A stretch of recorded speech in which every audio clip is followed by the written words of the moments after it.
오늘은 이제 고난이 주는 축복이라는 제목으로 같이 말씀을 나누기를 원하는데요. 이 고난이 축복이고 고난이 선물이고 고난이 은총이라고 하는 말은 잘 세상이 이해하지 못합니다. 그러나 이제 고난이라고 하는 것은 굉장히 무궁한 축복이 됩니다. 저는 제 생애 가운데 가장 큰 축복의 시간이었다면 그것은 북한에 갇혀 있었던 949일 2년 7개월 9일 동안에 독방에서 근 3년 가까이를 보낸 시간이 저는 조금도 과장이 아니고 지나고 보니까 하나님이 특별한 은총이었다라는 생각이 되어져서 정말 진심으로 감사하고, 저를 괴롭히고 고문하고 소리 지르고 욕하고 그렇게 저한테 많은 상처와 아픔을 줬던 간수들과 재판관들과 이런 사람들을 조금도 미워하는 마음이 없어요. 하나님이 그런 마음을 주시질 않았습니다. 내가 생각해보니까 나도 그 땅에서 태어났다면 나도 별 수 없이 그렇게 살지 않았을까라는 생각을 하게 되니까 다 용서가 되더라고요. 그래서 북한에서 지금 북한의 독재 정권 정도가 아니라 북한은 아주 사악한 영에 사로잡힌 아주 악한 영에 사로잡힌 질이 나쁜 사이비 종교 집단의 광신자들이 다 되어 있거든요. 그러니까 공산주의도 절대로 아닙니다. 절대로 아닙니다. 사회주의도 절대로 아닙니다. 김일성 독재 국가도 아니고 이건 완전히 사이비 종교 집단이 되고 말았어요. 그래서 이것은 영적인 차원에서 이해하지 않으면 이해를 못하는 것인데, 북한을 붙잡고 있는 그 세력은 많아야 2,000에서 3,000명 되는 그 악의 축들이고, 나머지 거의 대부분의 백성들은 북한 땅에 태어난 죄밖에 없는 사람들이에요. 그 사람들에 의해서 그렇게 하고 있기 때문에 여러분이 북한을 위해서 기도할 때, 항상 기도할 때 하나님 북에 있는 우리 형제들을 불쌍히 여겨달라고 기도를 해야 돼요. 그리고 그 악의 축들은 다 하나님께서 다 소멸시켜 주시도록, 회개하지 않으면 하나님께서 다 쓸어버려 주시도록 강력하게 영적 전쟁을 해야 될 줄로 믿습니다. 그래서 항상 두 가지로 분리해서 늘 생각할 줄 아는 지혜가 필요한 거예요. 그래서 이 악의 축들만 물러가면 북한은 살아날 수가 있는 것입니다. 여러분, 고난을 당하며 살아가는 것이 우리 인생인데, 누구나 다 고난이 있는데 여러 가지 고난의 형태도 수없이 많이 있죠. 육체적인 고난도 있고, 경제적인 고난도 있고, 자녀들을 통한 고난도 있고, 사업상의 고난도 있고, 수없이 많은 정신적인 고난도 있고, 많은 고난이 있지만, 이 고난을 우리가 받아들이는 태도에 따라서 고난은 내게 화가 될 수도 있고 복이 될 수도 있는 것입니다. 우리가 이 고난의 역사 가운데 섭리하시는 하나님의 손길을 깨닫는 게 얼마나 중요한지 몰라요. 그래서 그걸 시각의 차이라고 말하는데, 요셉은 그 많은 고난을 받았고 17살 때, 여기 미안하지만 17살 손 들어보세요. 17살 17살 없어요? 네, 여기 많이 있네 앞에. 네. 요만한 나이에 노예로 끌려가서 남의 집에서 종살이 하다가 또 억울한 누명을 쓰고 감옥살이 하면서 17살에 끌려가서 30살까지 죽도록 고생을 했지만, 그 후에 형들을 만난 자리에서 형들한테 원망을 하질 않았어요. 내가 여기 있는 것은 하나님이 나를 보내서 여기 있는 겁니다 그랬어요. 그러므로 나를 이리로 보내신 이는 형님들이 아니요 하나님이십니다. 형님들 한탄하지 말고 두려워하지 마십시오. 이것이 바로 시각의 차이라는 거예요. 시각의 차이. 하나님의 관점에서 보면 모든 것이 다 합력하여 선을 이루게 되고, 모든 것이 다 감사의 제목이 될 줄로 믿습니다. 우연은 하나도 없어요. 우리의 머리털까지 세신바되고 참새 한 마리도 하나님의 허락 없이 떨어지지 않는다면, 어느새 2층에 사람들이 많이 오셨네. 아까 없었는데. 여러분, 우리 민족이 지금 분단 70년의 세월의 이 고통의 시간이 우연일 수가 있습니까? 절대 없습니다. 하나님이 남북한의 이런 고난과 어려움의 삶을 통해서, 아까 고통받는 아이들 봤지만 지금 이 상태로 나가면 북한은 다 난쟁이 국가가 되고 장애인 국가가 되고 큰 고통을 치를 수가 있어요. 지금 빨리 이 북한이 해방이 되고 우리가 그들을 도와서 다시 어린아이들 회복될 수 있도록 그렇게 하나님의 사랑을 나눠야 될 줄로 믿습니다. 왜냐하면 제가 다녀본 북한은요, 여러분이 보는 북한은 텔레비에 보이는 평양의 빌딩 좀 높은 아파트 같은 거 지금 보이지만, 제가 경험한 북한은 대개 다 거의 다 폐쇄되어 있는 90% 이상이 수요일 날 보여드릴게요. 와서 꼭 보세요. 그런 모습이에요. 너무나 비참해. 제가 세상을 좀 다녀봤지만 다녀본 중에서 그렇게 비참한 나라는 없었어요. 그렇게 악한 나라도 없었어요. 최악의 나라가 북한이에요. 남한은 최고의 자유가 넘치니까 뭐 대통령한테도 욕을 할 정도로 이렇게 자유가 넘치는 나라가 돼서 이제 자유가 방종이 돼버렸는데, 북한은 자유가 존재하질 않아요. 그러니까 최악의 공산주의, 최강의 민주주의뿐만 아니라 최강의 기독교 국가가 한국이라고 할 수가 있는데, 남과 북은 이 마지막 이 영적 전쟁의 마지막 보루 같은 곳이라고 할 수가 있고, 분단 국가로서도 우리나라가 마지막 분단 국가예요, 지구상에서. 그래서 이 38선이라는 것은 군사 분계선이라기보다는 영의 분계선이라고 할 수가 있어요. 우리가 영적으로 강해지고 우리 여기 청년들, 학생들의 신앙이 강해져서 다니엘처럼, 요셉처럼, 에스더처럼, 느헤미야처럼, 그리고 사무엘처럼, 디모데처럼 성령 충만하면 하나님이 여러분 한 젊은이가 신앙을 똑바로만 가져도 한 민족을 변화시킬 수가 있는 거예요. 여러분 그런 꿈을 갖고 기도하시기 바랍니다. 그래서 고통에는 다 뜻이 있는데, 고난은 무엇보다 우리를 많이 성숙시켜 줍니다. 그리고 우리를 잘 다듬어서 잘 연단해서 하나님께 쓰임받을 수 있는 도구로 만들어 주시는 하나님의 특별한 은총이라고 할 수가 있어요. 저는 북한의 얘기를 뭐 조금은 해드려야 될 것 같아서 조금 말씀드리면, 갑자기 어느 날 날아가던 새가 잡혀서 새장에 들어가듯이 저는 자유롭게 살다가 어느 날 갑자기 예측 못했던 시간에 북한에 잡히게 되었는데, 그 잡히게 된 동기는 저는 전혀 몰랐었는데, 제가 미국의 텍사스 어느 곳에서 설교를 한 적이 있는데 그때 좀 세게 했어요. 그리고 김일성 동상 32,000개가 다 무너져야지 북한은 살아날 수가 있다. 김정은이가 너무 그 폭력 정치를 하고 있다. 그런 얘기를 하면서 북한의 이 비참한 실상을 이제 보여줬는데, 오프라인으로 하기로 했는데 꼭 말 안 듣는 사람들이 한 사람씩 있어요. 그걸 누가 다 촬영을 해가지고 유튜브에 올려버렸어요. 그것을 북한의 해커들이 보고, 해커들 가운데서도 이제 아주 특수한 집단이 있어요. 여러분 잘 이해 못하지만 북한은 김일성 명령으로 70년 동안 비대칭 전략만 연구해 온 나라예요.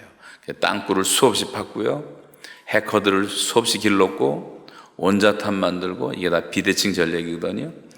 그래서 지금 수천 명의 해커들이 북경과 모스크바와 유럽까지 전 세계에 숨어서 얼마나 나쁜 짓들을 많이 하고 돈을 훔쳐내고 또 이렇게 북한에 대해서 잘못하는 사람들을 감시하는지 모르는데, 제가 딱 거기 걸린 거예요. 그 설교가 북한에 올라간 거예요.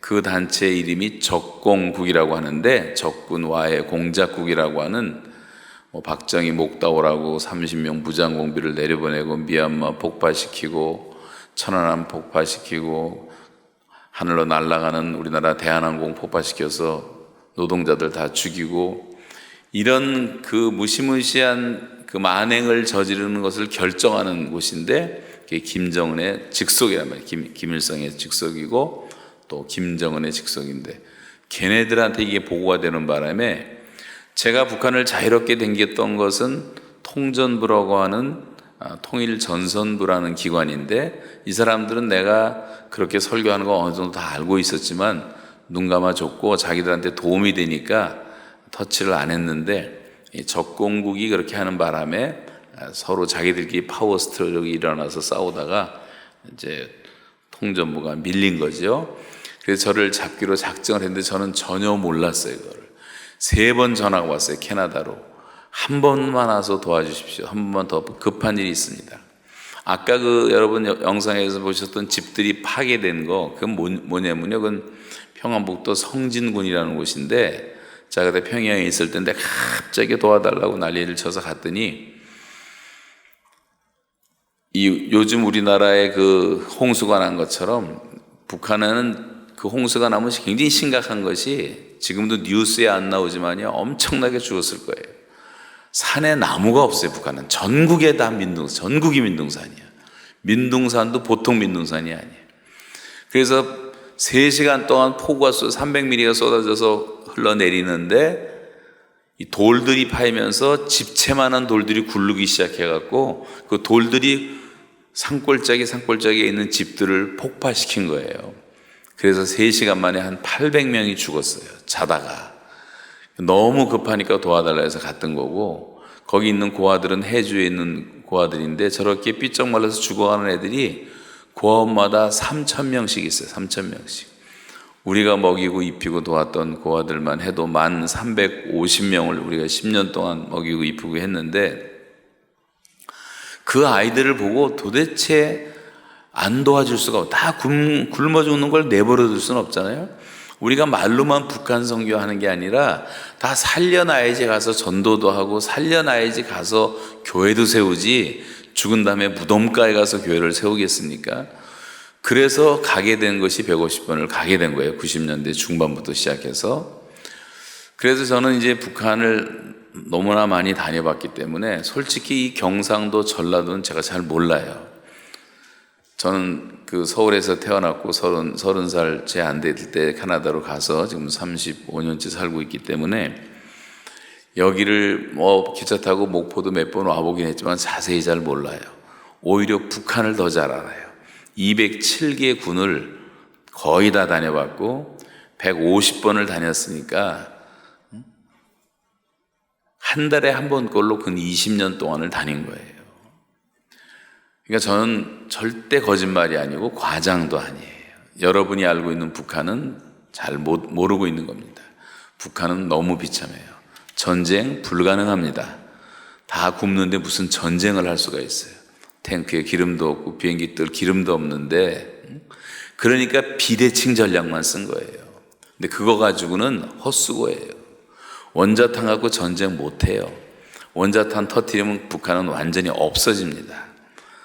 그래서 만에 하나 전쟁이 일어난다는 것은 하나님이 북한을 심판하시고 남한을 심판하시기로 결정하셨을 때만 일어나는 거예요. 전쟁은 여호와께 속한 것이기 때문에. 그래서 우리가 남한의 죄를 빨리 회개해야 돼요. 지금 남한의 6만 개 교회 1,000만 기독교인이 해야 될 것은 딱 한 가지라고 저는 생각하는데, 정말 느헤미야처럼 수일 동안 금식하며 울며 하늘의 하나님께 부르짖고 기도했던 것처럼 지금은 하나님의 긍휼을 구하며 하나님이 진노를 거두시도록 우리가 중보로 기도할 시간이라고 믿습니다. 여러분 개인적으로도 은밀한 곳에서 금식하며 기도하세요. 지금 나라가 굉장히 위태롭고 영적 전쟁에 아주 심각한 위기에 있음에도 불구하고 그것을 인지하지조차 못하는 사람이 너무나 많고, 이 백성들은 아직도 너무나 많은 죄를 짓고 있어요. 우리나라는 전체가 저녁 때면, 오늘 저녁 때면 전국이 다 술판이고 전국이 다 식당 맛집이고, 아직도 코로나가 이렇게 관영하는데도 불구하고 강남에 가보세요. 제가 강남 서울 사랑의 교회 선교관에 2달을 있었는데, 요번에 새벽 기도 가려고 내려오면요, 젊은 애들이 다 술집에서 나오는데 수천 수만 명이 아직도 그 짓을 하고 있어요. 한국은 완전히 음란의 바다가 돼버렸어. 여기 나온 젊은이들은 정말 여러분 귀한 분들이에요. 여러분 스스로 다 기특하니까 아멘 하시기 바랍니다. 아멘. 그리고 그 신앙을 이어가시기 바랍니다. 다니엘처럼 뜻을 정하시기 바랍니다. 요셉처럼 흔들리지 마시기 바랍니다. 오직 주만 바라나이다. 하나님만 바라보시기 바랍니다. 그러면 하나님이 여러분 어느 날 수직 상승을 시켜서 높이 사용하실 거예요. 여기서 막 과외 공부하면서 아무리 노력을 해봤자 도토리 키재기지만 하나님이 은혜를 주시고 하나님이 선택하시면 갑자기 높아지는 거예요. 하나님이 귀하게 사용할 줄로 믿습니다. 앞으로 대한민국의 인재들이 목포 사랑의 교회에서 다 나올 줄로 믿습니다. 네. 그래서 이제 그런 일들을 보면서 제가 마음이 이제 너무 안 좋았는데, 여하튼 그러다가 이제 북한에 이제 들어가서 하루 일을 보고 그 다음에 나와야 되는데 낮은 선봉으로 처음에 들어갔는데 평양의 특사들이 와서 한 번만 와서 도와달라고 너무 간청을 해서 우리 장로님들 먼저 나가시라고 그러고 내일 모레 나 데리러 중국에서 들어오라 그러고 평양에 들어갔다가 그대로 체포된 거예요. 그리고 얼마 있다 사형 선고를 내리더라고. 김일성을 대적하고 그러면 무조건 혁명의 이름으로 처단시키는 게 공산당입니다. 여러분, 우리는 하나님을 모욕을 하고 예수님을 모욕을 해도 분노할 줄도 모르고, 여러분 그 사람 아무것도 아닌 그 김일성 하나 모욕했다고, 모욕도 아니죠. 사실대로 말한 것뿐이 아닙니까? 김일성이가 어떻게 하나님일 수가 있냔 말이에요. 그건 하나님께 대한 모독이죠. 그 얘기했다고 저를 최고존엄 모독죄, 특대형 국가전복 음모죄, 탈북자들 우리가 많이 도왔더니 탈북 반동들을 도운 죄, 죄명을 한 7, 8가지를 쫙 풀어놓더니 사형선고를 내렸어요. 그래서 너무 기가 막혔는데 조금 있다가 제가 외국인 신분이니까 이제 국제 문제가 되니까 죽일 수가 없어서 다시 조정을 해서 평생 감옥에서 노동하고 살라는 노동교화 명령을 내리더라고요. 자, 누구든지 악을 선으로 갚으면 그 집에서 악이 떠나지 아니하리라는 말씀이 있는데, 여러분 북한에서 악이 떠나지 않는 이유는 여러분 선을 악으로 갚기 때문이에요. 그렇게 자기들을 살리려고 모든 것을 다해서 우리 온 교회가, 여기 예배당하고 우리 교회 예배당하고 거의 비슷한데 전 교인이 우리가 힘을 쓰고, 저희가 북한을 먹여 살리는 데 쓴 돈만 해도요 100만 명은 살려놓자 해갖고 쓴 돈이 한국 돈으로 한 550억을 썼어요. 그런데도 불구하고 김일성 하나 대적했다고 해서 사형 선고를 내리더라고요. 정신적인 고문과 언어 폭력과 이 고통과 뭐 이런 것은 뭐 말로 다 할 수가 없는데, 그러면서 저는 12지장이 상해서 배를 가르고 수술을 해야 된다는 경고를 받기도 했고, 육체적으로 매일 중노동을 8시간씩, 제가 들어가서 나오는 날까지 2년 7개월 9일이라는 시간 동안 단 한 번도 예외가 없이 노동을 시키더라고요. 근데 보통 북한 사람도 1년 버티고 많이 버틴 사람이 2년 버티면 죽어서 나오는 것이 노동교화서예요. 근데 저는 1년이 아니라 2년이 아니라 2개월밖에 못 버티겠더라고요. 2개월 만에 다 망가졌어요. 몸이. 손가락은 완전히 2주, 3주 지나니까 이게 뭐 물집이 다 생기고 피가 터지고 관절이 망가지고, 3주 지난 다음부터 이렇게밖에 안 됐어요. 아침에 접지를 못했어요. 계속 운동을 시켜야지 접어졌어요.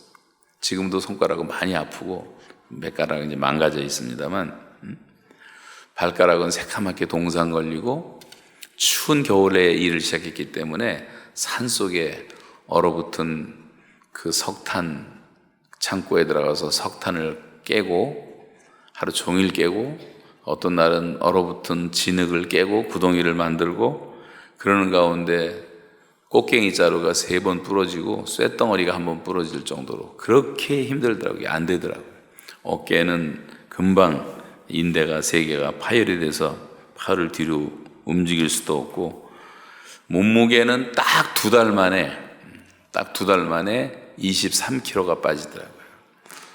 살 빼기 원하시는 분들은 고민할 필요가 없어요.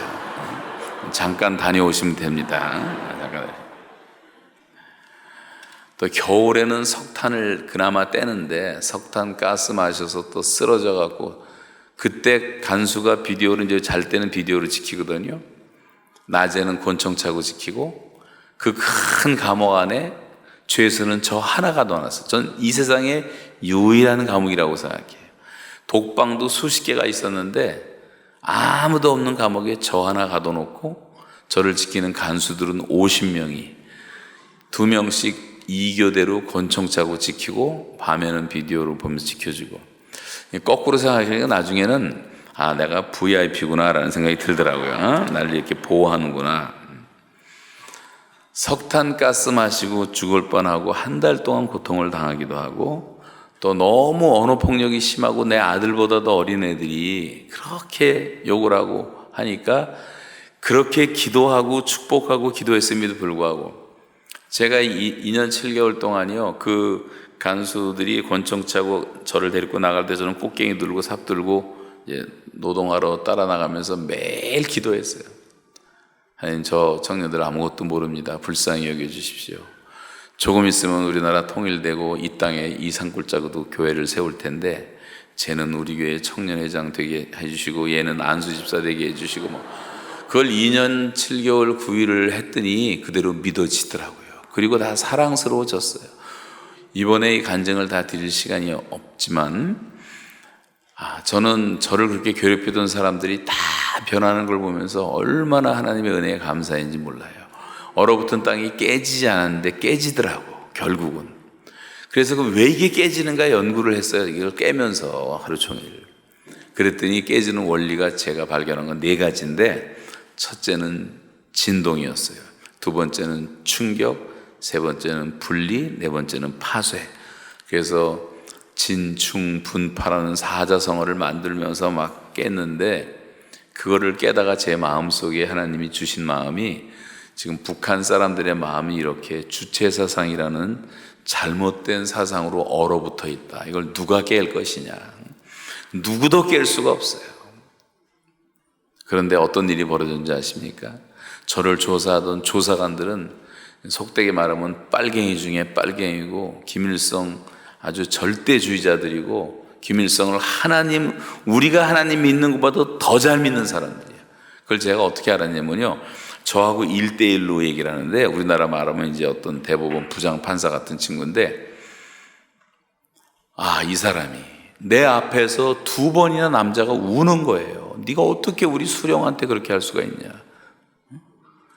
그러니까 우리가 하나님 믿는 것보다 더 믿더라니까. 그랬던 사람이요, 저보고 막 내 감정 같아서 너를 그냥 죽이고 싶지 않고 곡사포로 쏴 죽이고 싶다 그러더라고. 법이 너를 보호한다 그러고 소리를 지르고 소리를 빽빽 지르고 욕을 하고. 얼마나 스트레스를 줍니까? 무슨 김일성 우상단지 같은 거 믿는 거 그거 말했다고 그게 무슨 큰 죄가 되겠어요? 우리 입장에서는. 근데 거기서는 그런 죄였단 말이지. 그렇게 소리 지르고 못되게 굴던 사람이 변하고, 어느 날 갑자기 말이 부드러워지고, 어느 날 갑자기 눈빛이 바뀌고, 어느 날 갑자기 이 종지 하나를 갖고 오는데 자기 부인이 나 먹으라고 갖다 줬다 그러면서 갖다 주는 게 뭐냐면 동태식혜 먹으라고 갖다 주고, 저를 데리고 나가더니 구치소에 있을 때인데 자기들만 쓰는 목욕탕이 있어요, 조그만 거. 거기 데리고 가더니 둘이 목욕하자면서 제 떼를 막 밀어주고.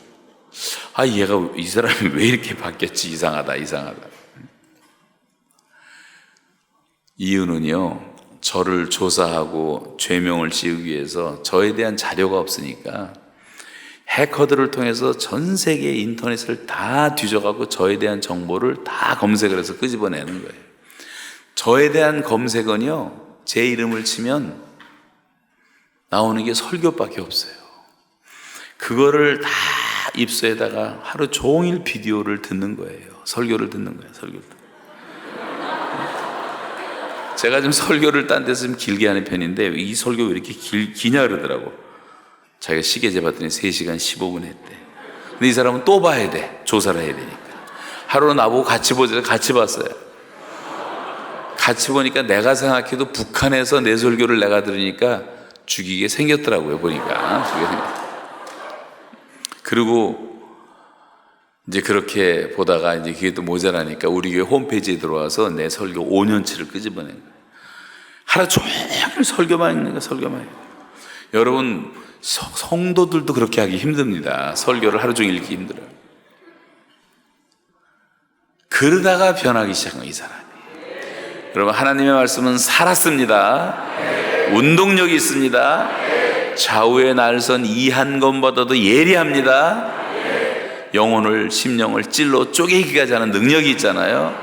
그래서 저는 소망을 가진 게 에스겔 굴작의 해골대 같은 그런 절망스러운 북한이지만 하나님의 말씀이 역사하고 성령이 역사하면 반드시 여호와의 군대가 될 줄로 믿습니다. 네? 그래서 소망이 있다는 거예요.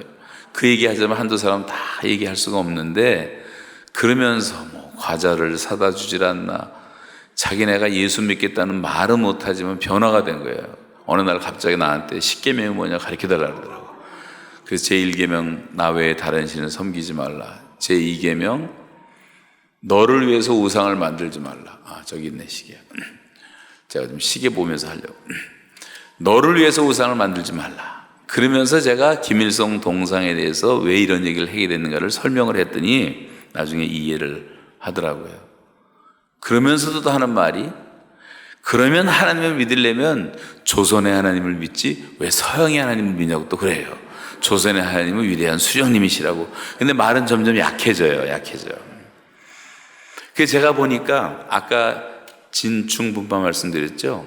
이 말씀의 진동으로 충격을 받은 거예요. 땅이 깨지질 않아. 아무리 쳐도 흔적도 없는데 이미 깨진 거예요.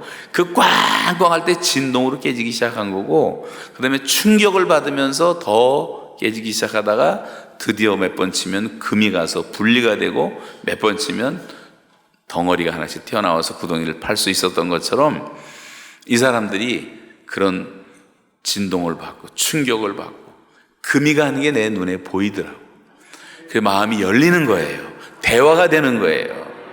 복음을 전해도 되겠다는 확신이 왔어요. 전 전도하다 보는데 이 전도 또 했다고 또 그 전도한 사람들 때문에 다 어제 지하교인들 만나고 다 얘기하죠. 대면시키죠. 또 유엔 북한 대사, 제가 그 카나다 왔을 때 그분 내 차에 태워가지고 나야가라 폭포 가면서 우리가 전도했었어요. 그때 마침 김중곤 목사님이 오셔갖고, 제가 이제 CCC 간사를 한 10년 했거든요. 그래서 목사님이 오셨는데 그 목사님하고 북한 유엔 대사랑 같은 차를 태워갖고 제가 운전을 하면서 1등석에 가는 딴차 타게 하고, 그리고 가면서 전도를 했어요. 그 박기련 대사라고 아주 대단하고 훌륭한 분입니다. 그분도 저 때문에 재판을 받고 했는데 그래도 그분은 노인이니까 괜찮았어요. 그거 다 들잖아요. 네가 어떻게 한 나라에 그 무슨 대사라 그래요? 그 대사를 대표 대사들도 여러 명 있거든요. 아주 대표되는 대사. 그런 사람은 네가 감히 어떻게 전도할 수 있냐? 이거는 전권 대사라는 것은 우리 수령님의 권위를 갖고 있는데 네가 어떻게 수령한테 전도를 하냐 그러더라고요. 그랬던 사람이 그렇게 변화가 되더니요, 예수 그리스도의 십자가와 복음을 증거하는데도 다 듣고 있더라고요. 그 말도 못하게 해야 될 사람인데, 그러면서 변하는 모습들을 보고 과장도 변하고 간수들도 변하고, 간수들은요 저를 찾아와서 한 사람 한 사람 조용히 상담하기 시작했어요. 노동하는 현장에서도 상담을 하기 시작했어요. 예를 하나 들면 어떤 친구는 자기 아들이 14살 아들이 있는데 14살짜리 평양에 사는데 한 달에 한 번씩 집을 가는데 이 아들이 너무 반항이 심하고 아버지 대접을 안 하고 아버지라고 부르지도 않고 말도 안 듣고, 이 사춘기는 뭐 북한이나 남한이나 똑같은 것 같아요 아마. 그래갖고 너무너무 속상하다 얼굴이 막 어두워져 있었어요. 어떻게 하면 좋냐고 묻더라고. 그래서 제가 3가지를 가르쳐줬어요.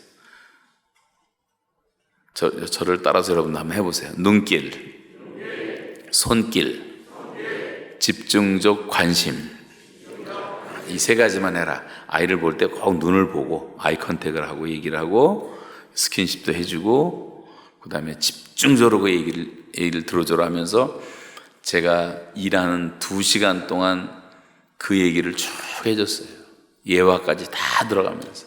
그랬더니 끝나고 가면서 눈길 손길 세 번째 뭐라 그랬죠? 또 복수까지 하고 물어보고, 그리고 그 다음날 집에를 갔어요. 이 사람이 갔다 왔는데 얼굴이요 정말 거짓말같이 얼굴이 환하게 웃으면서 나타난 거예요. 그런데 너무너무 기쁨이 또 충만했어. 얼굴 보면 알잖아요, 사람. 그러니까 하는 얘기가 제가 가르쳐준 대로 그대로 했대요. 그래서 아들을 앉혀놓고 눈을 바라보면서 대화를 하고 스킨십을 해주고 쭉 했더니 얘가 점점점 변하더니 그날 밤에 갑자기 아버지라고 또 오랜만에 부르고 옆에 와서 안고 아이가 변하더라는 거죠.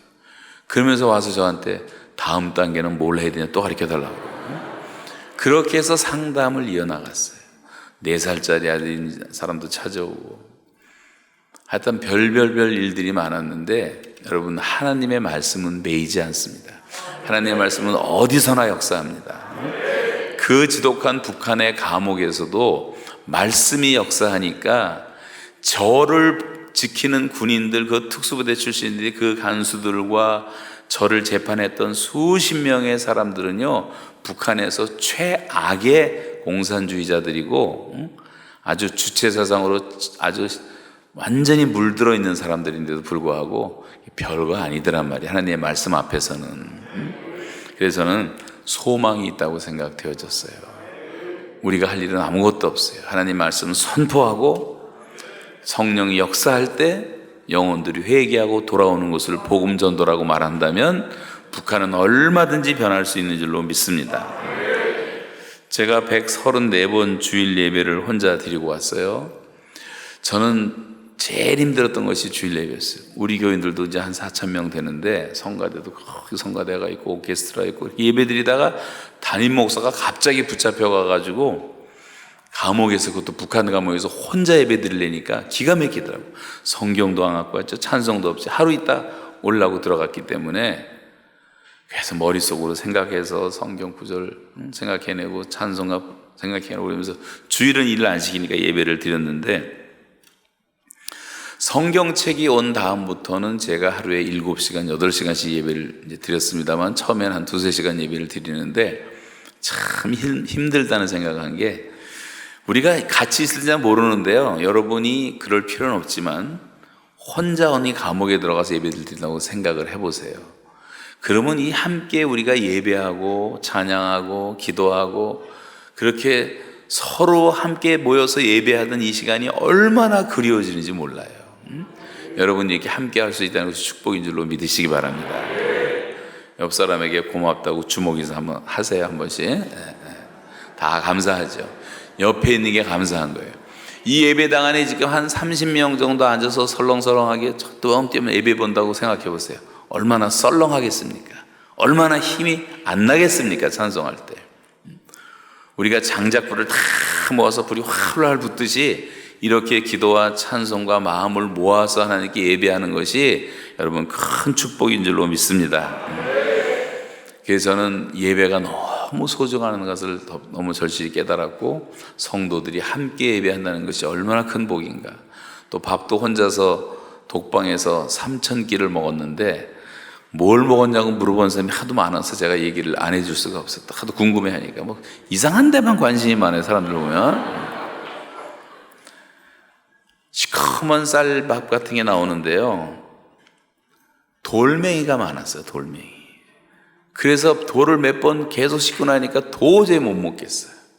그래서 나올 때까지 물 말아서 돌멩이 가라앉는 게 다 보여, 눈에. 물 말아서 먹어요. 김치는 한 번도 안 주더라고. 단 한 번도. 그냥 소금에 1년 내내 쪄린 양배추 시커먼 거 몇 조각 주고 된장 풀어놓은 국 같은 거 하나 주고, 그게 전부예요. 나중에 제가 석방되기 몇 개월 전에 계란이 일주일에 한 번씩 나와서 제가 깜짝 놀랐어요. 북한 사람도 못 먹는 계란이 어떻게 이렇게 나오나. 나중에 나와서 알고 보니까 저는 그 안에서 몰랐는데, 미국 청년 원비아 아시죠? 21살짜리 원비아가 죽었어요. 그래서 세계가 난리가 나고 미국이 뒤집어지고, 그러니까 나는 또 캐나다 시민이니까 나까지 죽으면 국제 문제가 커지니까 계란도 주고 돼지 비계 허연 것도 둥둥 떠있는 국도 주고, 그때는 그 돼지 비계 하얀 거를 찝어 먹는 게 얼마나 맛있는지 모르겠어요. 여기서는 먹지 않는 것들이 거기서 너무 맛있는 거예요. 그게 제가 석방되기 몇 개월 전에 있었던 일이고, 그 전에는요 항상 그렇게 나왔어요. 이걸 삼천끼를 독방에서 먹는데, 여러분 밥 먹을 때 내 친구들이 있고, 밥 먹을 때 대화할 수 있는 상대가 있고, 가족들이 있다는 것도 굉장한 축복이에요. 몰라서 그렇지 혼자 이렇게 밥 먹는 게 너무 힘듭니다. 949일 동안 매일 중노동하는 것도 힘들고, 365일 24시간 감시 속에 살아야 되니까 철저한 감시 속에서 아무런 자유가 없어. 365일 24시간 낮에는 2명씩 붙어서 지키고, 밤에는 비디오로 지키고, 화장실 갈 때도 손 들어야 돼요. 손 들어야 돼. 쉬는 시간에 앉아 있다가도 화장실 가는 허락이 나와야지. 화장실이 한 발짝만 하죠. 한 발짝만 가면 내 몸 하나 돌릴 만한 조그만 화장실, 거기도 허락을 맡아야지 가고. 제가 쉬는 시간에 앉아서 저 창밖을 보면 산이, 이게 높은 산들이 있는데 산속이니까 거기 오솔길이 하나가 보이는데 너무 평화롭게 보이더라고. 저기 좀 한번 걸어볼 수 없을까? 한 번도 못 걷고 나왔어요. 그런 기회를 주질 않아요. 병원에 들어가 있을 때도 2달 동안 병원에 치료받고 있는데 단 한 발자국도 운동을 안 시키더라. 복도도 못 걸어봤어요. 눈 가리고 내려와서 이동하고, 눈 가리고 들여보내고. 그러니까 이 자유가 너무 그리운 거예요. 여러분, 하나님의 형상대로 우리가 만들어졌다고 하는 그 인간의 특성의 가장 기본적인 것은요, 자유가 있다는 거예요. 다른 무생물들은 자유가 없죠. 생물들도, 식물들은 그 자리에서 자라는 일밖에 없어요. 옆으로 돌아다니지 못해요. 동물들을 막 돌아다니지만, 동물들은, 사람을 빼고 모든 동물은 하나님이 주신 본능이라는 범주 안에서만 움직이게 돼 있지, 자유롭게 뭘 선택하고 결정하는 걸 못하게 돼 있어요. 그렇게 하면 사람 못 살죠. 파리들이 수백 마리가 날라와도 우린 죽고, 코 속에 귀 속에 다 들어가면 다 죽을 거고, 호랭이가 물어도 죽고, 고양이가 물어도 죽고, 개가 물어도 죽고, 어떻게 살겠어 사람이. 하나님은 딱 본능대로만 움직이게 만들어 놓으시고 사람을 두려워하게 만들어 놨어요. 모든 피조물들을. 근데 사람만큼은 선택하고 결정할 수 있는 자유가 있어요.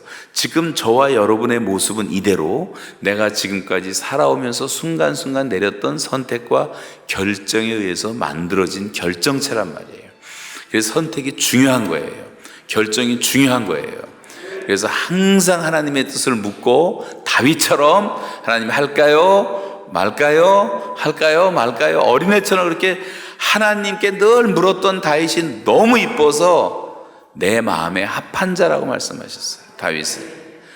다윗은요 정말 그렇게 살았던 사람이에요. 여러분, 남은 생에 항상 하나님의 뜻을 물으면서 사시면 하나님께 크게 쓰임받을 줄로 믿습니다.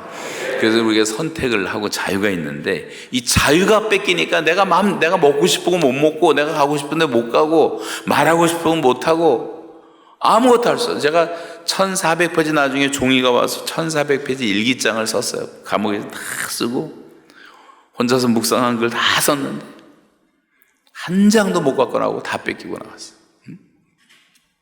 뺏겨도 괜찮아요. 머릿속에는 어느 정도 있으니까.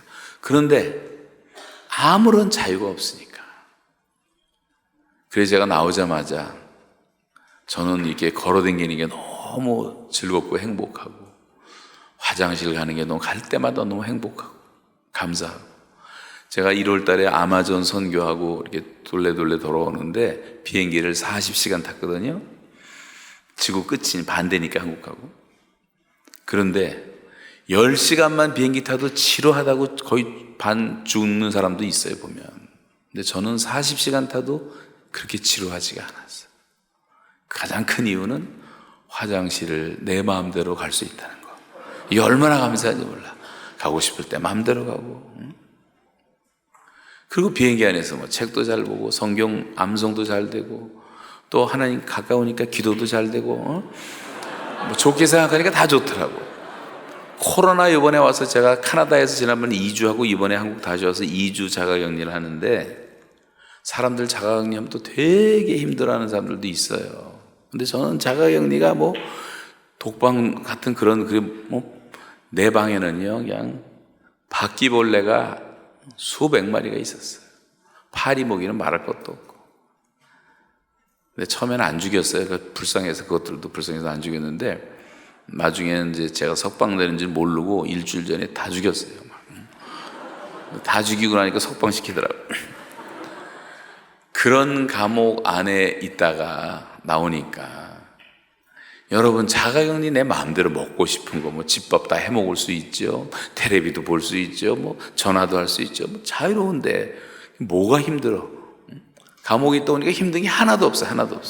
너무 즐거워서 노래만 불러. 너무 감사하고 또 안식하니까 쉬니까 너무 좋고. 그래서 저는 나오는 날부터 지금까지 매일 걷습니다. 오늘도 새벽에 홍천에서 지금 우리 수양이 하고 오는 길인데 오늘 새벽에도 2시간 걷고 아프리카 가든 미국 가든 한국에 있든 일본에 있든 어디 가든지 저는 매일 2시간 최소한도 3시간 이상 걸어요. 기도도 걸으면서 하는 게 습관이 있어요. 저는 3년 동안 노동하면서 걸어가면서 계속 기도하고 노동하면서 기도하고 저한테는 수도원이었으니까 그러니까 완전히 수도 생활을 하다 보니까 그게 습관이 되니까 걷지 않고는 못 견디겠더라고. 요즘에 제가 평균 15,000보 이상을 걸어요. 많이 걸을 때 한 3만 보도 걷고. 근데 아직도 이게 채워지지가 않더라고. 이 자유에 대한 그 갈망이 너무 간절했기 때문에. 여러분, 이 자유를 지켜야 됩니다. 대한민국의 자유를 여러분 목숨 걸고 지켜야 됩니다. 헌법에서 자유를 없앤다는 말도 들리는데 사실인지 아닌지 모르겠지만 그거는 목숨을 걸고 반대를 해야 돼요. 자유가 아니면 죽음을 나라는 패트릭 헨리의 미의 의의 연설 가운데 그 연설이 유명한 이유는 그만큼 자유는 우리의 생명과 같은 것이기 때문입니다. 북한 백성들이 제일 불쌍한 이유는 자유가 없어요. 자유가 없어. 통행증 없으면 옆 동네도 못 가요. 통행증을 받아야 돼. 군 단위로 207개 군이 있어요. 207개 군을 거의 다 지나다녀 봤는데 여러분 통행증을 내야지 간단 말이에요. 207개 감옥으로 돼 있다고 보면 돼요. 말이나 됩니까 그게 현대사회에서? 여러분 하나님께서 내게 자유를 주신 것을 마음껏 감사하시기 바랍니다. 그 자유를 가지고 육체에게로 삼지 말고 사랑으로 서로 종노릇하라고 말씀하신 것처럼 그 자유를 가지고 하나님의 영광을 위해서 귀하게 쓰시기 바랍니다. 육체적인 자유도 자유지만 영적인 자유는 얼마나 놀랍습니까? 우린 다 죄의 노예들이었는데 죄덩어리들이었는데 예수의 피로 우리의 죄를 사해 주시고 모든 죄의 속박을 풀어주시고 여러분 피의 생명은 피에 있다 그랬어요. 그래서 피 흘림이 없은즉 죄사함이 없다 그랬는데 하나님의 아들 어린 양 예수께서 피 흘려주신 그 속죄의 은총으로 우리가 자유함을 입은 것 아닙니까? 영적인 자유는 말로 다 할 수가 없는 기쁨이죠. 이 자유를 여러분 빼앗기지 말고 그 자유를 가지고 서로 사랑으로 종노릇하고 더 성령 충만해서 영으로서 육체의 행실을 죽이면 살리라 그랬어요. 살리는 것은 영이니 육은 무익하니라. 내가 너희에게 이른 말이 영이요 생명이라 그랬어요. 성령 충만해서 사시기 바랍니다. 자유로운 영혼으로 사시기 바랍니다. 이게 얼마나 큰 축복인지 말로 다 할 수가 없어요. 우리나라의 자유를 지켜준 사람들 가운데 우리가 17개국의 젊은이들이 이렇게 새파란 젊은이들이 와서 다 우리나라에서 죽었는데 수십만 명이 미군들만 5만 명이 죽었는데 지금 뼈도 못 찾고 찾지도 못하는 행방불명된 미군들이 8,800명인데 걔네들이 다 평균 19살짜리들이에요. 19살짜리들. 제가 지난번 부산 가서 유엔묘지를 갔는데요. 유엔묘지 갔더니 한 미군이 묻혀 있는데 그 동생도 묻혀 있는 거예요. 내용을 들어보니까 두 아들이 있는 집이었는데 큰 아들이 한국에 군대에 끌려가서 1950년대. 근데 형하고 동생이 너무 의가 좋았고 형이 너무 동생을 사랑했고 동생은 형은 너무 좋아서 따라하고 했는데 친구처럼 지냈는데 형이 군대에 끌려갔는데 얼마 있다가 전사했다는 소식이 오니까 이 동생이 충격을 받고 밥도 못 먹고 트라우마가 와가지고 고통을 당하고, 그러다가 어느 날 한국에 와서 형 무덤에서 한없이 우는 거예요. 그 후로 매년 형을 찾아와서 우는 거예요. 매년. 그러다 나중에 나이가 들어서 우리나라 대통령한테 소원하기를, 내가 죽으면 형 곁에 묻어주세요. 우리나라가 그 얘기를 들어줘가지고 형 곁에 묻어줬어요. 하와이에서는 한 가정에 5 아들이 거의 다 한국에 군대 와서 피 흘리고, 그렇게 몰려온 수십만 명의 세계의 젊은이들이 그 당시에 한국이 어딘지도 모르고 왔다가 다 우리나라 자유를 지켜준 사람들이 얼마나 많으며, 얼마나 피 흘린 우리의 선배들이 많이 있으며, 여러분 지금 우리가 이렇게 누리는 자유는 절대 공짜가 아니에요. 핏값으로 다 된 거예요. 핏값으로. 잊지 마시기 바랍니다. 잊지 마시기 바라요. 하나님께 감사하고 자유를 지켜야 돼요. 전 자유가 너무나 감사했고, 또 지금 배부른 게 너무나 감사해. 너무나 감사해. 배고픈 사람은요, 배부름을 알 수가 있어요. 제가 23kg가 쫙 빠지니까 제가 봐도 정말 한심해 보일 정도였고, 제가 처음 나와서 머리 빡빡하고 토론토 신문에 크게 대문짝만 이렇게 사방팔방에 났는데, 깜짝 놀란 게 내가 봐도 80대 할아버지처럼 나왔더라고. 못 먹으니까 이렇게 되는구나. 지금은 많이 낮았어요. 만나는 사람마다 불쌍하다고 밥만 사주는 거예요. 그래서 몸을 배렸어요. 요즘에 배렸어요. 여러분, 대한민국은요, 전국이 다 맛집입니다. 식당입니다. 텔레비 틀어도 다 먹는 것밖에 안 나오고요. 연예인들도 나와서 이거 저 집어먹고 저거 집어먹다 돌아가는 게 일이에요. 왜 이렇게 먹는 게 많은지. 또 맛있어. 피자집 갔더니 이탈리아 피자보다 맛있더라니까. 빵집에 갔더니 프랑스 빵보다 맛있더라니까요. 한국 음식 기술이 세계 최고예요. 사실 보게 되면 딴 나라 가서 먹을 필요도 없어요. 그래서 다 먹을 수 있어요. 너무 먹어. 근데 한국 사람 너무 먹어. 그래서 한국 사람들은 덜 먹어야 돼. 이제부터 여러분 잡수는 거에 30%는 꼭 줄이세요. 그래야지 건강한 거예요. 너무 먹기 때문에 우리가 다 병이 걸린 게 당뇨병, 고혈압, 심장병, 위장병, 성인병 다 먹어서 걸립니다. 지금 당뇨 환자만 몇백만 명이에요. 한국은 병원에 그런 사람들이 꽉 차 있어요. 너무 먹어서 한국은 죽어나가고 있고, 북한은 너무 못 먹어서 350만이 굶어 죽었단 말이에요. 어떻게 같은 동족이 이럴 수가 있냔 말이에요. 같은 동족이. 소고기 먹고 죽은 사람 한 사람도 없는 MBC 가짜 뉴스 듣고 100만 명이 뛰쳐나와서 미친 소를 팔아서 우리 한국 사람을 죽이려고 하는 미국 놈들 물러가라! 결국은 미군 철수가 목표였어요. 미군 철수가. 북한의 지령에 의해서. 그걸 보고 전 세계가 뭐라는 줄 아세요? 저건 광한병이야. 광우병이라 광한병이다. 한국 사람이 이렇게 미쳤냐.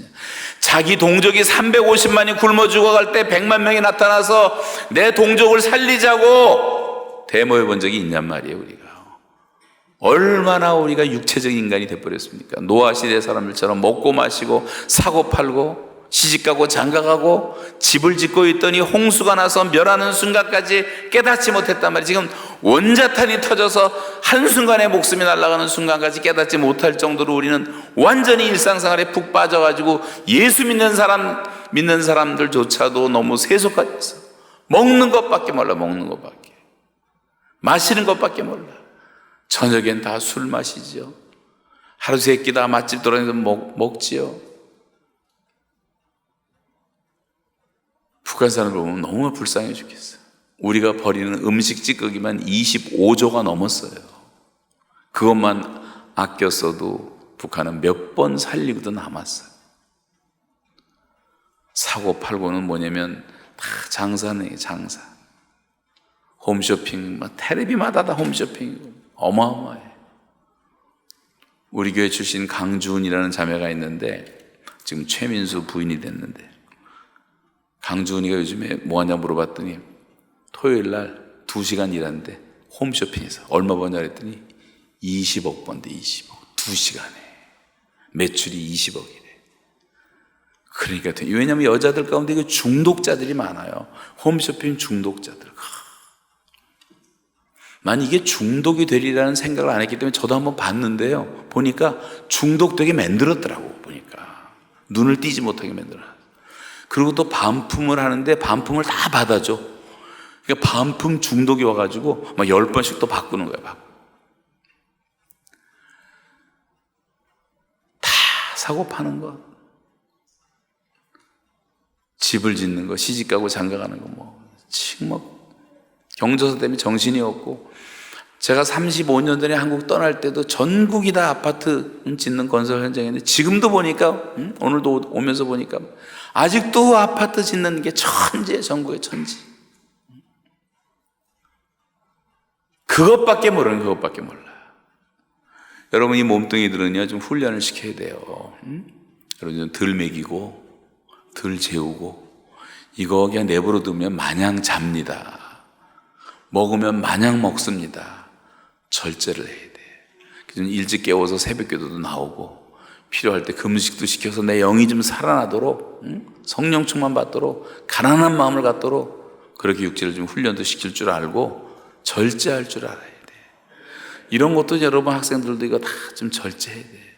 주일날은 그냥 아예 꺼버리고 금식을 시키고, 다 스마트폰 금식, 이것 때문에 다 망해. 이게 또 잘못 누르면 다 음란의 바다야. 이거 갖고 성경 암송하고 쓰면 누가 뭐라 그래요? 여러분, 우리가 이렇게 잘 먹고 잘 살게 되는 하나님의 은혜를 정말 감사할 줄 알아야 되는데, 저는 우리 어렸을 땐 다 배가 고팠어요. 그래도 우리는 꿈이 있었고 희망이 있었고 사랑이 있었어요.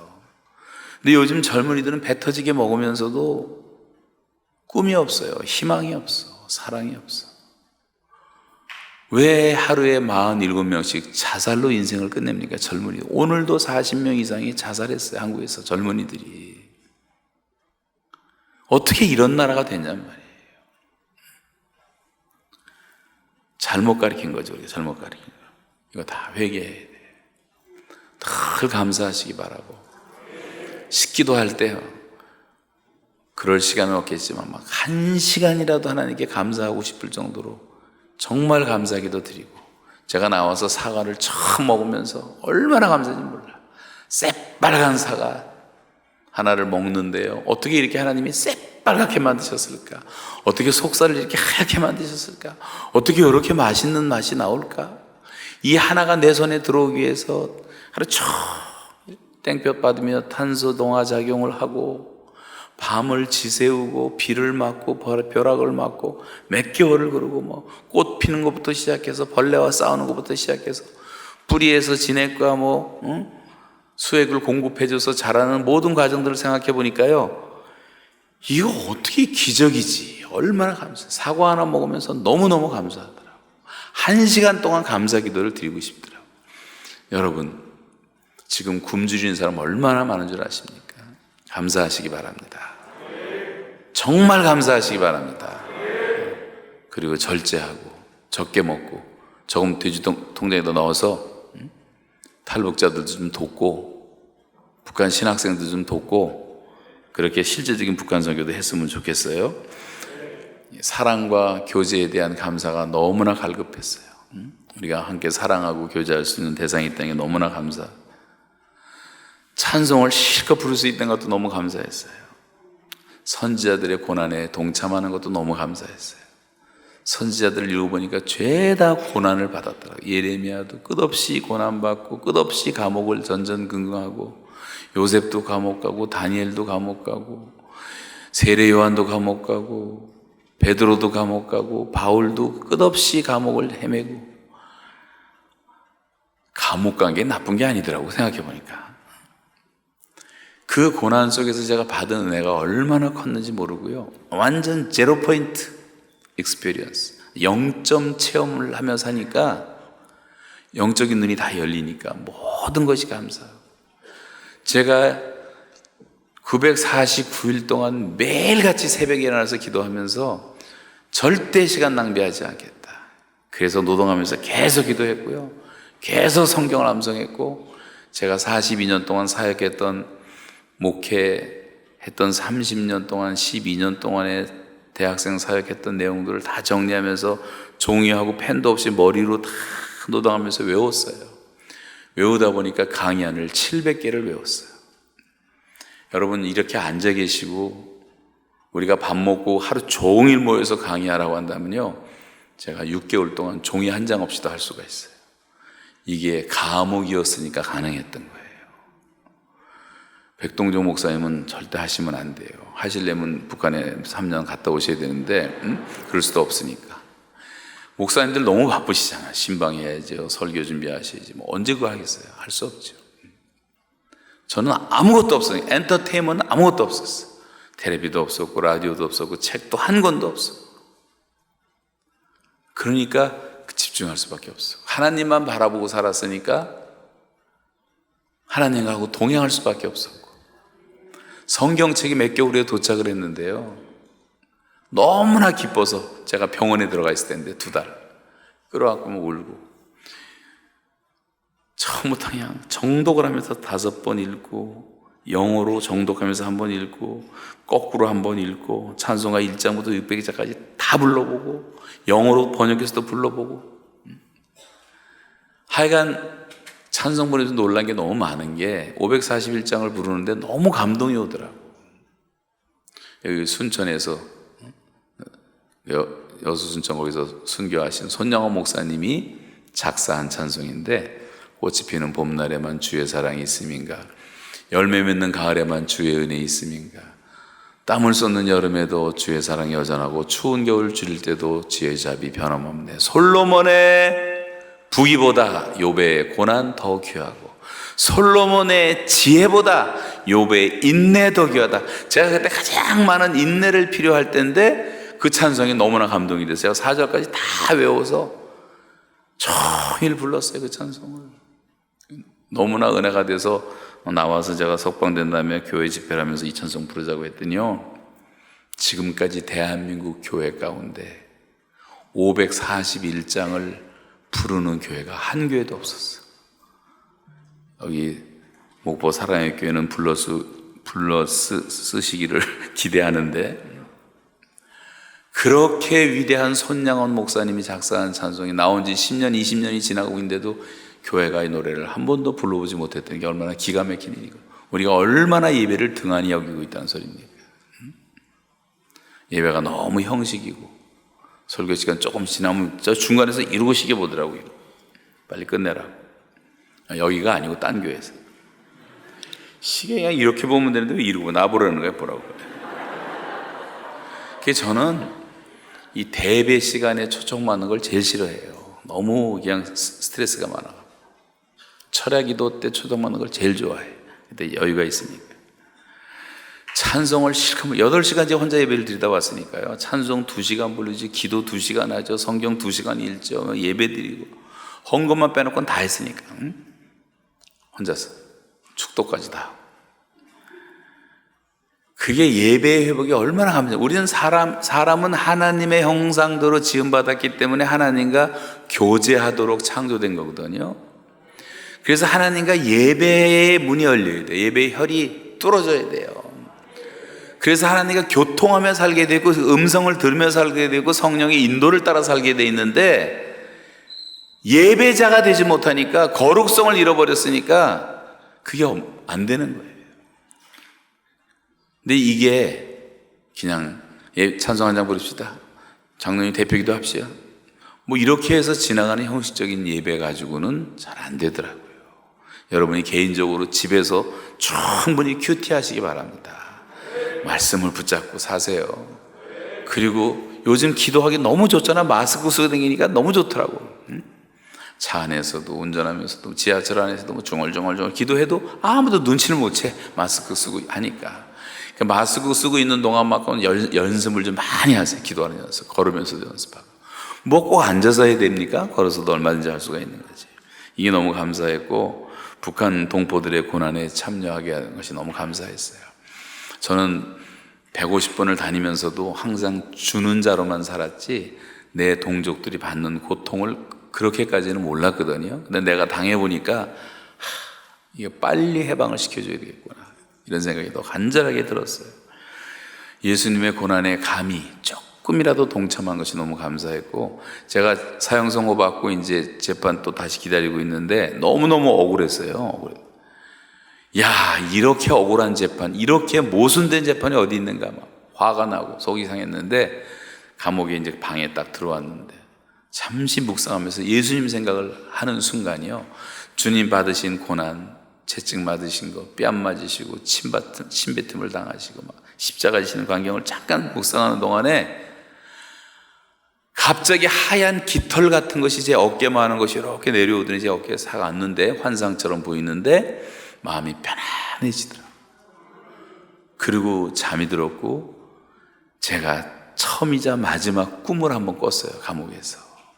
꿈이 너무 명료해요. 제가 수요일 시간 되면 말씀드리겠는데, 꿈대로 다 하나님이 다 이끌어 가셨기 때문에 제가 견딜 수가 있었고, 그 꿈꾼 아침에 그 꿈을 해석을 해주시는데, 그 은혜를 받고 첫날 감옥 생활의 시작이에요. 구치소에서 감옥으로 와. 그때 시계 소리가, 톱니바퀴 소리가 들리더라고요. 척척척척척척 이렇게 들리더니 디바인 스케줄, 하나님의 시간이 시작되었다.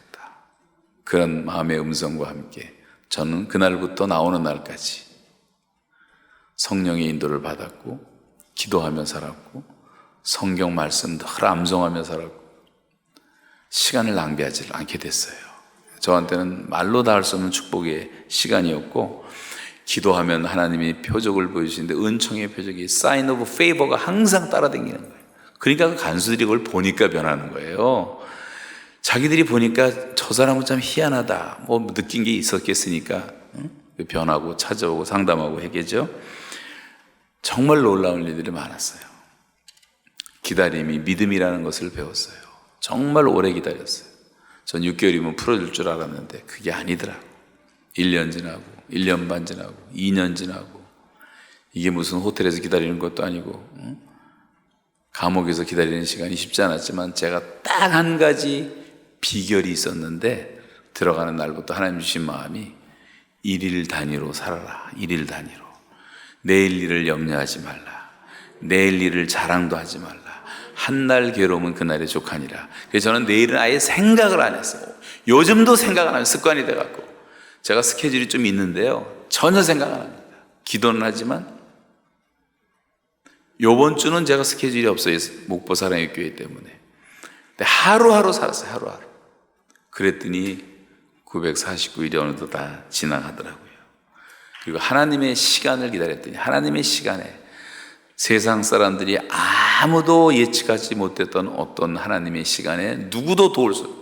반기문 장관도 저를 도우려고 애를 썼고, 이호 여사도 도우려고 애를 썼고, 왜냐하면 제가 그 김하중 장로님하고 좀 가까이 지내다 보니까 김하중 장로님이 다 부탁을 해서 애를 썼는데 아무도 못 돕게 하셨어요. 하나님이. 미국도 카나다 정부도 무진장 애를 썼어요. 카나다 수상 국정 제1순위로 놓고 제 문제를 3년 동안을 다뤘는데도 해결이 안 됐어요. 하나님의 시간이 되니까, 왕의 마음이 여호와의 손에 있음이 마치 보의 물과 같아서 그가 임의로 인도하시나, 김정은의 마음을 한순간에 두려움을 줘갖고 제가 석방되기 15분 전에 알았어요. 갑자기 이렇게 하나님이 역사하신 거예요.